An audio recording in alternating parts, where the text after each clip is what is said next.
Hello and welcome to the third session of this four-part retreat, where we are together learning more about how the ancient Celtic Church celebrated Advent. In this penultimate session, Br Cassian encourages us to reflect on the coming of Christ at the end of all things. He prompts us to think about those people in our own lives who have had an impact and influence on our spiritual formation, before sharing two monastic Celtic practices to help us to live lives that inspire other people. For more information about Br Cassian, who led this retreat, you can visit our website at monasticretreats.co.uk/the cloister. The final part of this retreat will be released a little earlier than usual, so you can enjoy it before the rush of Christmas. May this episode be a place of calm and peace in your Advent season. I will give a very brief recap of the last couple of weeks first, and then step into the thoughts for this evening. So the first 2 weeks were focused on the first two comings of Christ. So the first one is the incarnation, the coming of the ineffable divine into a human body, the thing that we're all focusing on at our lead up to Christmas, the thing that we all celebrate and worship and go along to services and plays and things about that birth of Christ incarnate. And then last week we looked at the second coming of Christ, which was, of course, the coming of Christ into our lives. And that isn't just a one-off moment for the Celtic Christians. That was a regular, continual, present tense kind of coming into our lives, into every day of our lives. And so we come now to the third coming of Christ, which in the Bibles that you probably read is called the second coming of Christ. But of course, we've already had two, so this must be the third one. But this is the focus of Christ coming back at the end of all things. So in the early church, the very early church, the idea of Christ coming back was a very prominent, very imminent kind of focus and thing to think about. The early church, and you can see this in the early writings of Paul, really believed that Christ was coming back after the ascension within their lifetime. So if you read the letters of Paul, the apostolic letters of Paul, in chronological order, because in our traditional New Testament, they're not in chronological order. So either look at the dates and read them in chronological order, or I've got a Bible that's been created, so all the books are in chronological order. If you read them, what you discover is that in the beginnings, at the early stages of Paul's letters, you can really tell that he's kind of saying, not directly, but he's saying to the people, don't worry about life, don't worry about stuff, because Jesus is coming back again. And Jesus is coming back in our lifetime. So don't worry about getting married. Don't worry about work. Don't worry about all this kind of the stuff that happens in the world, because Jesus is coming back. Now, of course, in our Bibles, we only have one side of the conversation.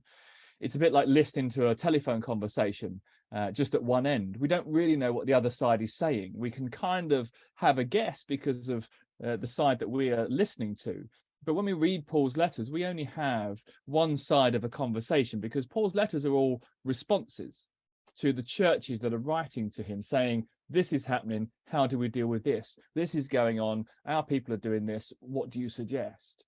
And it's quite obvious if you read them in chronological order that there was some point that the churches were writing to Paul saying, Paul, Jesus doesn't seem to have come back. People are dying. And we're getting old now, and people, the stuff is happening in the world, and Jesus hasn't come back. What should we do? And it kind of gets to a point in Paul's letters where he thinks to himself, well, maybe we do need to focus on life. Maybe we do need to look at how to live. So we then get to the letters of Paul where he talks about marriage and he talks about getting on with life, because maybe Jesus isn't coming back imminently, but we still have to be ready. And so in the Celtic tradition, the idea of the return of Christ at the end of all things was very much in that vein of, this is very imminent. This is going to happen at any point. And of course it can. It can happen before, well, in my time zone, 7:15 this evening. it could happen whilst I'm in the midst of a conversation with you here, looking at you on a screen, and then suddenly I'll see you in heaven. That's the kind of understanding that Christianity has had for the 2,000 years of its life. And the parables that Jesus told about it, particularly one about the 10 bridesmaids or the 10 virgins, depending on which translation of the Bible you read, really speaks deeply about that idea that our life has to be in a sense of perpetual preparedness to be able to receive Christ when he comes back, when he returns. So the parable of the 10 bridesmaids is a very interesting parable. So it was a pretty typical way of doing things, where the groom to be would go to the family and propose to the bride to be. And he'd say something like, so at my family home, or my family homestead, there's a lot of space. So what I'm going to do is I'm going to go back there, and I'm going to go and prepare a place for you, or for us. So they would either go back to their father's house or their family home and create a space in the home, or they would actually literally physically build an extra home or an extra extension to the house in the property and the land around that. So they would physically go back and build a home for them. And the groom to be would say, I'm going back to my father's house to prepare a place for you, and then I'm going to come back and I'm going to get you, and we'll go and be married and live there. You may recognize that from a statement that Jesus said to his disciples, that in my father's house there are many rooms, and I go back to prepare a place for you. That was actually a very traditional, very typical kind of thing that a groom to be would say to the bride to be and their family. So then there's this parable about 10 virgins, or the 10 bridesmaids, where 5 of them have extra oil because the groom was later, taking him longer. There'd been, some problems with the building. They'd, come across water pipes or whatever it is, what it's like if you've ever done any kind of building or an extension, it's always longer than you anticipate.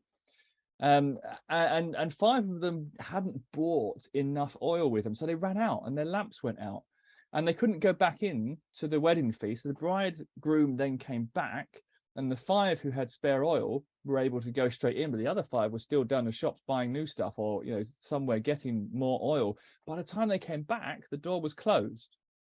Now the interesting thing is that when Jesus told this story, all 10 of these bridesmaids were representations of people inside the Jewish faith.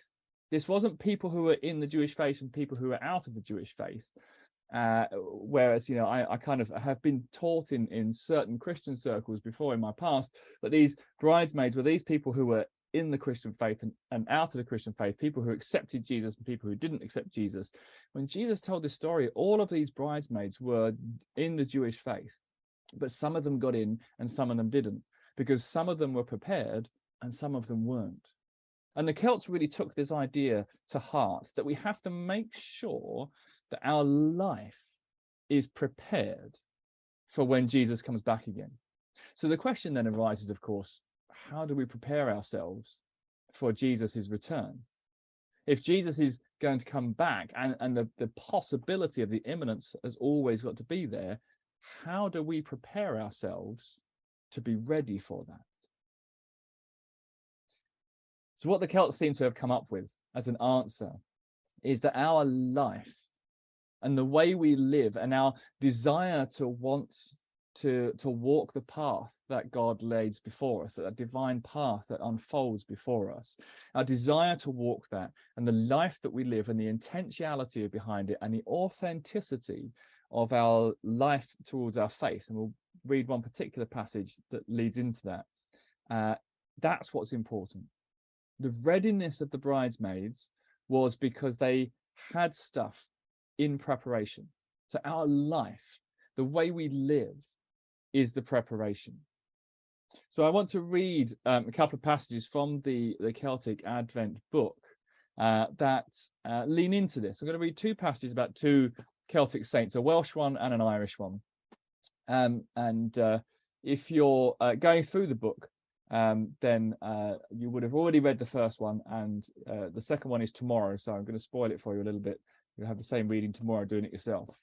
But the first one comes from December the 11th, just in case you want to read along. So the life of St. Bino is what we're talking about. Now, some of you in the British Isles, or maybe some of you from further afield, may have gone to or be familiar with the St Bino Centre, which is in Wales, which is an Ignatian spirituality centre. So, but St Bino was a Welsh saint. St Bino, as he lay on his deathbed, he had a vision of heaven opening up above him. He saw the Trinity, the Father, Son, and Holy Spirit, and some of the apostles and other characters from the Bible and angels. And in the midst of the angels, he says, this is a quote from his life, I saw 7 angels standing before the throne of the highest Father, and all the fathers of heaven singing, Blessed is the one you have chosen and have received, and who shall dwell with you always. I hear the cry of the horn of the highest Father summoning me and saying to me, My son, cast off your burden of flesh. The time is coming, and you are invited to share the feast with your brothers that shall not end. May your body remain in earth, while the armies of heaven and the angels bear your soul to the kingdom of heaven, which you have merited here through your works. Bino was invited into the wedding feast, to the heavenly party, as he lay there dying. He was a holy man who planted many monastic centres and churches, but more than this, he helped the poor, as well as leading kings to know Christ. In the life of Bino, we hear 3 times of him raising people from the dead by placing their decapitated heads back on their bodies. The life of Bino is short, as the writer felt that he didn't want to go on too much about how holy and amazing Bino was, in case the book should seem long-winded, so the author said. But the biographer does tell us this. Bino performed all the commandments of God. He gave food and drink to anyone who was hungry or thirsty, clothing for the naked, lodging for the stranger. He visited the sick and those in prison. He performed every good thing that Holy Scripture tells us to do. Bino's life of doing good and following what God told him to do, of going where God told him to go, and of fully obeying the word of God was the preparation for the heavenly party. The second person I want to talk about is St. Brigid. And that's tomorrow's reading, if you're following in the book, December 16th. Brigid was born in Ireland to a noble family. As she grew to maturity, she worked churning the cow's milk to make butter. One day, when she was doing so and had filled the containers, some poor wayfarers passed by.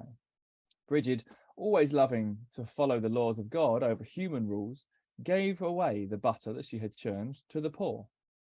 When the day was over, a short time later, and it came to the time to present what she had made, Brigid opened her container, expecting to have to explain why hers was empty, only to find that it was full as it was before she had given the butter away. On another occasion, when she was getting food ready for guests, she was moved with compassion to feed a stray dog with some of the pork which had been cooked for visitors. When the time came to serve the guests their meal, it was found to have a full cut of pork in the pot. When she had a centre of her own, some lepers, knowing of her generous spirit and compassion, came to her asking for some beer, which was a medicine as well as just an enjoyable drink. But Brigid did not have any beer to give them. Moved by compassion for them, she saw baths filled with water, over which she prayed. The water in the baths turned to beer, and she gave the lepers not only the drink they wanted, but an opportunity for Brigid to show great hospitality to them also. I've tried that a couple of times. It hasn't worked yet. One time, Brigid in her own community was visited by a woman and her 12-year-old daughter, who had been dumb since birth. The young girl approached Brigid, and we are told this. Brigid, who was joyful in welcoming to all, encouraged her with words seasoned with divine salt, and following the example of our Saviour, who commanded the little children to come to him, she took the daughter's hand in her own, and not knowing that the girl was dumb, asked her what it was that she desired. The girl's mother told Brigid that the girl was dumb and would not be able to answer. Brigid, however, told the girl's mother that she would not let go of the girl's hand until she gave an answer. Bridget then leaned gently towards the girl again, and with a smile asked the girl again what it was that she wanted. The young girl immediately replied, "I wish to do only what you desire of me." The girl spoke from then on without any difficulties at all. And from the life of Bridget, it says, the number of Bridget's miracles increased daily, so that they are now almost beyond counting.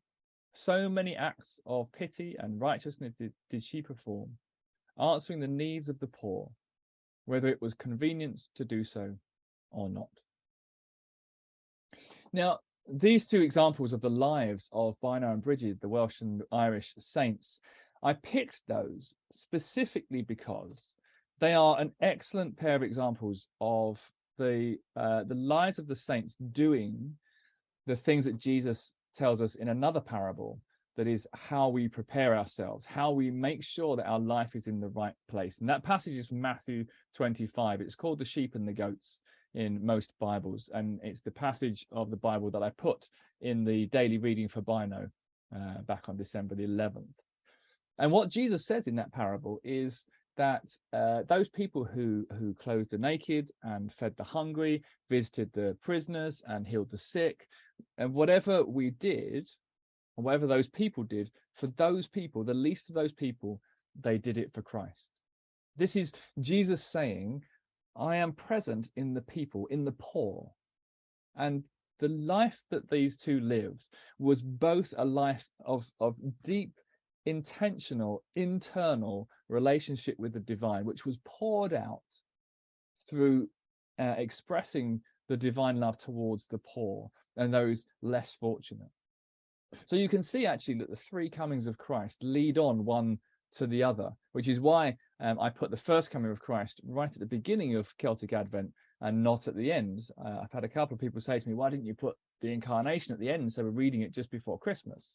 It's because they lead on one to the other. The incarnation is about our understanding and acceptance of what it meant for the divine to come into this world.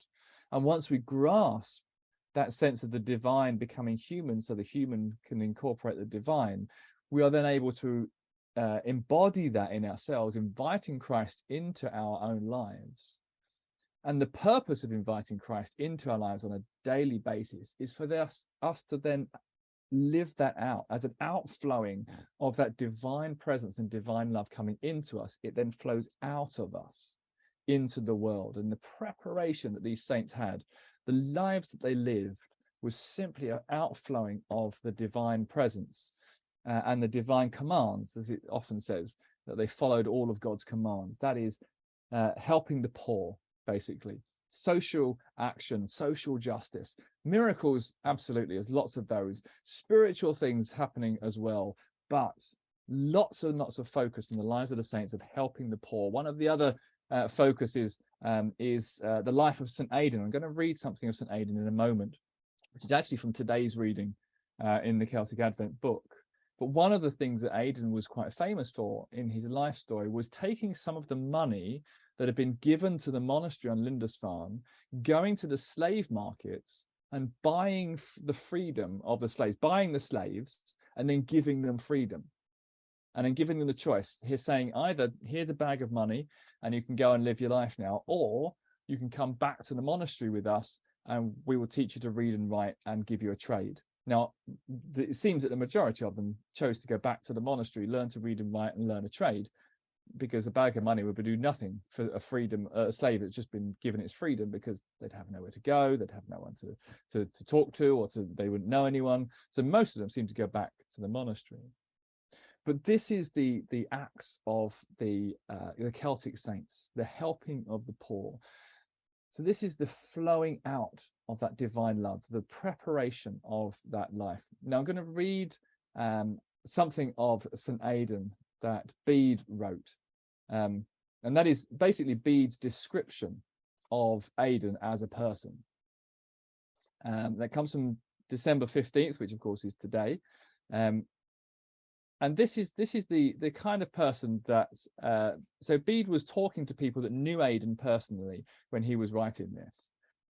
This is what we get from him. So it says, Bishop Aidan, a man of outstanding gentleness, devotion, and moderation, who had a zeal for God.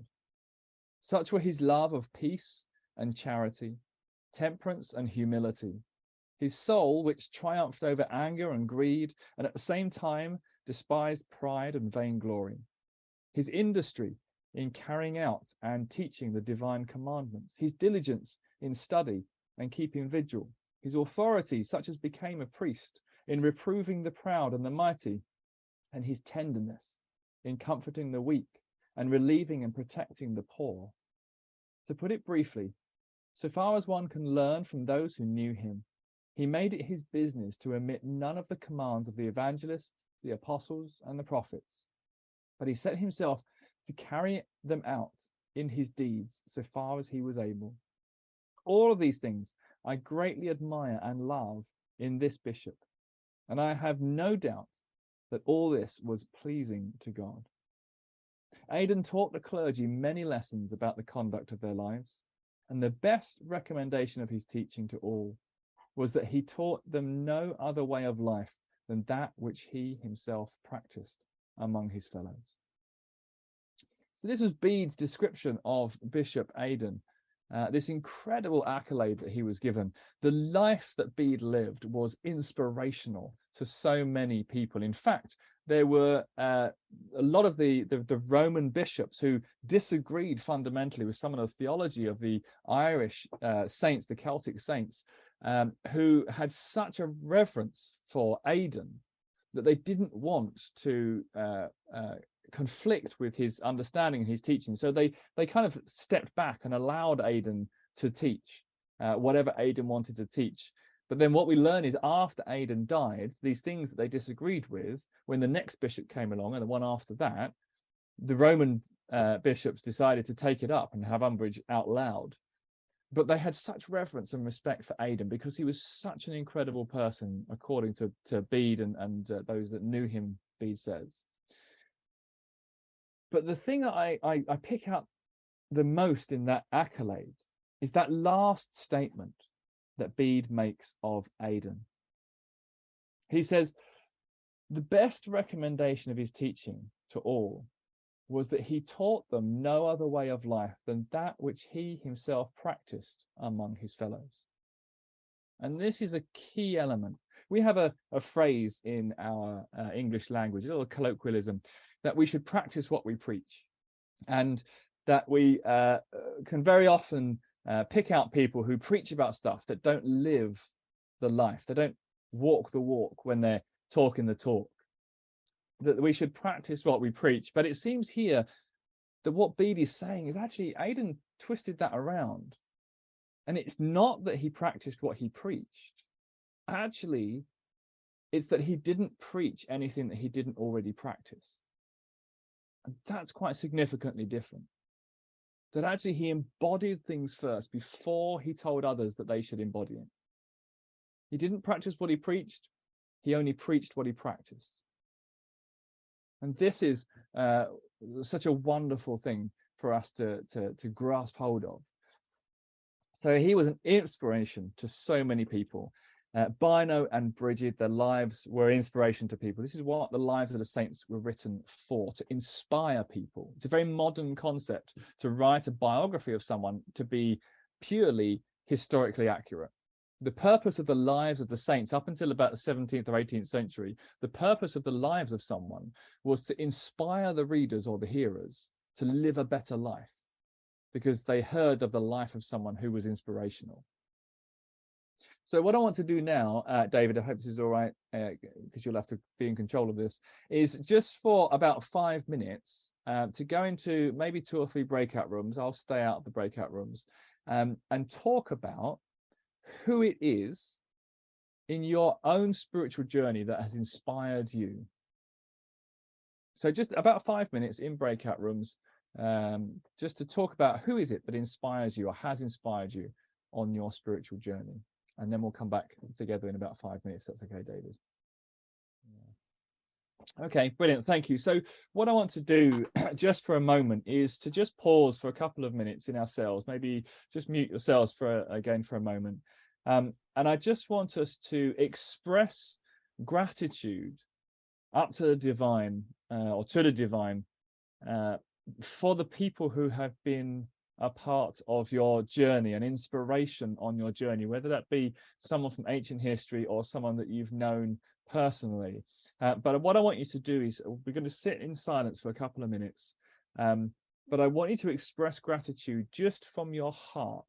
I don't want you to use any words, internally or externally. No words, no cognitive thought, no internal verbal gratitude. I just want you to feel gratitude and open that out and express that towards the divine. So just spend a couple of moments in silence doing that.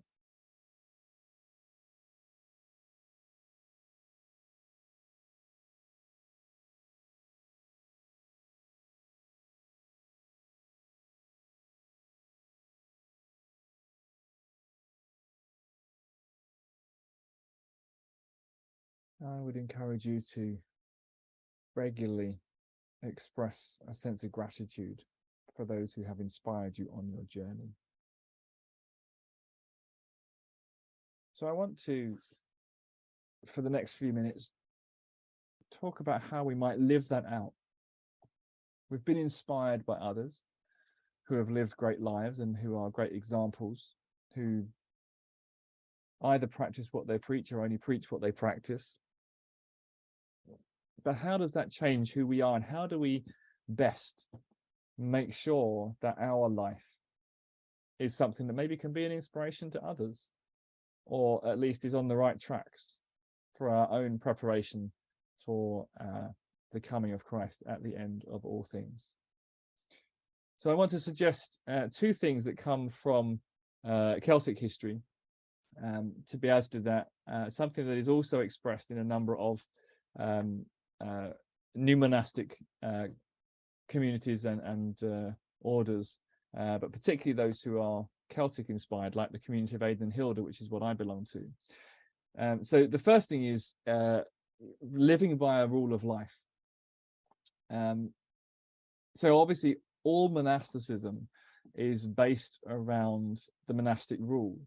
And whether that's becoming a first order monastic and actually move into the monastery, or whether it's joining a third order or a new monastic dispersed community, whatever that is, all of them are based on having a rule of life. Now, in the community of Aidan and Hilda, we've changed some of the wording from traditional monasticism, because the words from traditional monasticism mean something different in our modern context.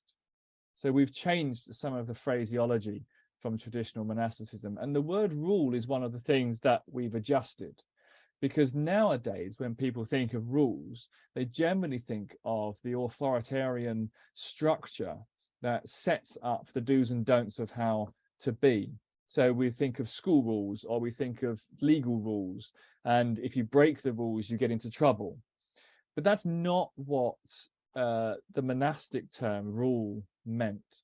And so in the community of Aidan and Hilda, we don't talk about our monastic rule, we talk about our monastic way of life. Because in a monastic context, the rule was actually a framework for a way of life. That's what was meant by a monastic rule. That's what's still meant by a monastic rule. It's just that most people think of authoritarian rules when the word rule is used.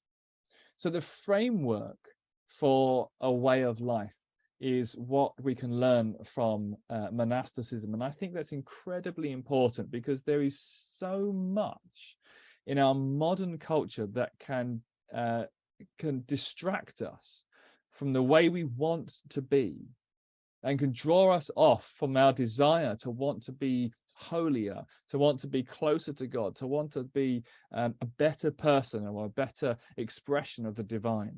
So many things that can draw us off, that actually having a way of life is one of those things. Now, there's a statement by someone called Pelagius. You may know him from, most famously, he's put down in life as a heretic because he disagreed with Augustine of Hippo over a couple of issues, and Augustine had him classed as a heretic. Finally, it took him 3 goes to have him classed as a heretic. But and then for about the next 1500 years, the only history we knew of Pelagius was written by Augustine, so it was a little bit biased.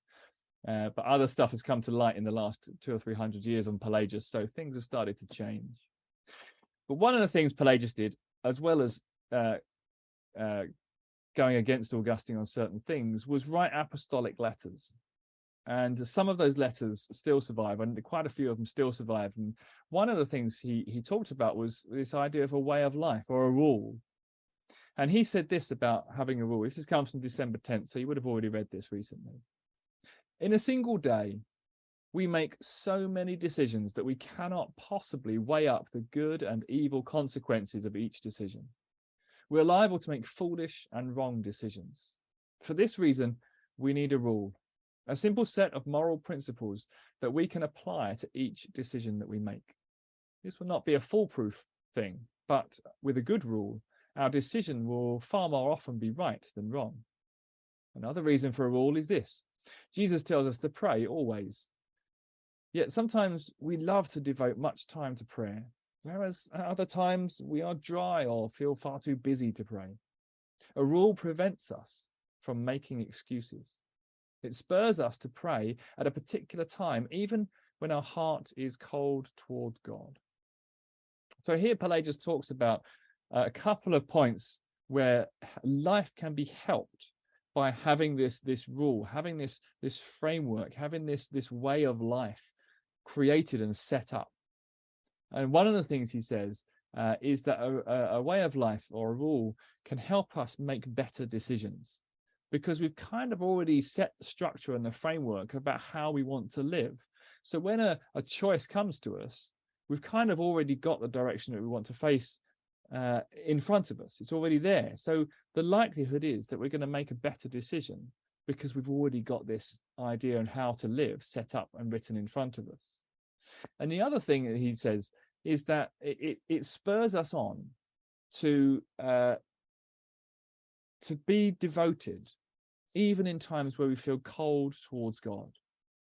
So there are some times where we feel fantastically drawn towards wanting to be a spiritual person and towards God. And there are other times, whether that's because we're too busy, or whether it's because we're just having a bad time. We might be shouting at God over something at the moment, or annoyed at God or something, or something's not happened and you're in a bad place. And so it's very easy for that sense of the connection with God to wane. But what Pelagius says, and what numerous other monastic teachers say, and not just in Celtic Christianity, but in other traditions too, is that with a rule, what we do is we devote and we can commit ourselves, particularly Pelagius mentions here the hours of prayer, what the monasteries called the hours of prayer, is that we set up specific times in the day where we're definitely going to stop and pray. That doesn't stop you praying any other time of the day as well, being spontaneous, but we deliberately pepper and punctuate our days with specific times we stop every day. And I have found this incredibly helpful, because there are times where I just don't want to stop, and I don't want to talk to God, and I don't want to, engage in this stuff. But actually, I've committed as part of a monastic community, as part of an order, I've committed to say these to stop at these punctuated times in the day. And I have found that so helpful.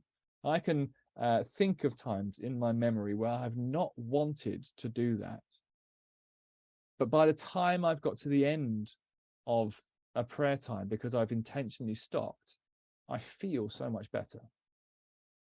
It's a bit like physical exercise. So what we're talking about here, what a framework is, what a rule is, what a way of life is setting up spiritual exercises. And that's what they're called in some traditions. The desert tradition particularly calls them spiritual exercises. Ignatius called them spiritual exercises about 1,000 years after the desert tradition was going on. And so these exercises is a bit like physical exercise, where if we set up a regime where we write down when are we going to do what, then we are much more likely to keep to it than if we kind of just go, well, I think I'm just going to go for a run every day. And there'll be times when either you don't feel like going for a run, or it's raining or snowing, or it's minus 10 degrees like it's been here for a couple of days. And we go, I don't really want to go out. But if you've set yourself a regime, and maybe even you've got yourself a fitness coach who set your regime, and that's actually going to hold you to account. Did you go running? Or maybe you've joined a running group. So you're much more likely to continue doing the running if you've joined a group where people are relying on you to turn up, or people are expecting you to turn up, or maybe they've been knocking on your door and saying, are you ready? Let's go. So these things are really helpful to ensure that our life stays on the track that we want it to stay on. Setting up this framework is really helpful. And of course, in a monastic context, you're doing that alongside other people. Other people are doing the same thing with you, and that's really inspiring too. A way to keep you doing that is because you know other people are doing it. Even in a dispersed community like the one I belong to, I know that others are doing it too. And I know that I'm going to be held to account as well, because I've given permission to some people to say, are you doing it? And we review our way of life each year. And so we send this kind of review to one of the, what we call guardians, and say, am I doing this? What have I been doing? How am I going? What have I been struggling with? What have I found helpful? And the second thing I wanted to look at, which kind of follows on from that, interestingly, as if I'd planned it or something, is the idea that you find in Celtic Christianity of the anam cara, or the soul friend, who is the particular person that you go to be completely open and vulnerable with about all of life. So the idea of a soul friend isn't necessarily, well, the idea of having someone isn't necessarily related directly to Celtic Christianity, but it is something different. So there's just a quote on the 18th of December, which you'll read in a few days if you're doing the book, by a chap called Edward Selner, and a book that he wrote called The Celtic Soul Friend. And he said, the belief that there are relationships that can be especially helpful for personal growth and the acquisition of wisdom is not unique to the Celts or Celtic lands. Teachers, mentors, and benevolent helpers have been identified in many spiritual traditions in the history of humankind. The philosopher of the Greeks, the shaman of the native tribes, the rabbi of the Jews, the guru of the Hindus, the Zen master of the Buddhists, the starets of Eastern Orthodox Christians, all of these are considered by their followers as important resources for their spirituality. Still, the anam cara of the early Celtic church has a unique value of its own, for it came to be closely associated in Christianity with an ongoing transformation, a process of conversion reconciliation that included frequent disclosure to a soul friend. Having a soul friend was significantly important in Celtic Christianity. Having this person that you are fully and openly vulnerable to and honest with was significantly important, so much so that in some of the rules of the monastic centers, there were instructions that either you had to have one, or in the rule of Talot, which is the KDD rule, they had a whole section on how an anam cara should be and what sort of thing you should do. And it wasn't just someone to kind of fluff you up and go, oh, aren't you lovely, well done, or oh no, that's really hard, and isn't, some of that was there. But actually in the rule of Talot, it says you need to find someone who will make the fire in you burn hotter and brighter. You've got to find someone who challenges you to be a better person, not just someone who goes, oh, that's really terrible that you're finding it hard, and let's just make you feel better about yourself. It's a bit like having a physiotherapist. You can either have a physiotherapist, and hopefully this doesn't ever happen, but it's just an example, who goes, oh, well, it's terrible. You're finding it hard to walk and it's hurting your legs because you've had a bad accident or something. You've broken your legs. Well, that's okay, because, lots of people have broken legs and lots of people can't walk. So don't worry too much about it. Just be okay with that. It's fine. Or you have a physiotherapist who goes, I know it's hurting, but let's do another stretch of walking, because actually what we want to do is to get your legs better. And as we go through life, we will come to points where we need somebody else. We are designed to be interdependent, not independent. It's a lie of Western culture that we are supposed to be independent and be able to stand on our own 2 feet. That is nonsense. We're not supposed to be dependent on others completely, but we are supposed to be interdependent. that means that we can do stuff for ourselves, but we have limits. We learn our limits, and when we get to our limits, we ask for help. And to have someone there already structured and organized to be that help, to be there with you as you walk, that's really, really useful. So how do we prepare ourselves for the coming of Christ, who didn't turn up at 7:15, but could be 8:15? How do we prepare ourselves? How do we live those lives that are ready for the return of Christ? Well, one of the ways is to have a structure set up that's going to help us, or a rule, if you want to call it that, a way of life. And one of them is to have others around us to help us. The people we've already spoken of who were inspirations in our past, to have those people ready and set. So that's how the Celts prepared themselves for the coming of Christ at the end of all things.